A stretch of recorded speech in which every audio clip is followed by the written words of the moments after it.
Maayong adlaw mga ka-emotions. Mangumpra na punta dire kay hurot natong konsumo. Pamalita ni mga utanon kay wa naman tay katamdan sa palibot kay puro naman simento ninyong gipuy ang balay. Mamalit po ta ni mga processed foods kay mahidlawan mapunta pa nagsao. Sa may drama-drama ning tawhana. Adlok ni di kabayad ay utang na oy. Ilas pamanggaan kay puno-puno pang basket. Oh, ay kahadlok nagbutang sa imong mga pinalit. Oh, hulbuta na ng supot ya para na kay kasudlan. Pangutang na din niya tanan des cashier. Ay kahadlok. Na maka kay credit card.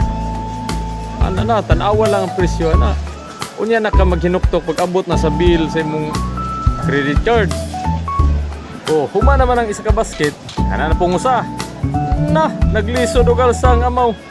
Gikusla man siguro ni. Kasi wa pa kay paniud to do. Uya po ni mo. Panawa ang total niya pag-ayo.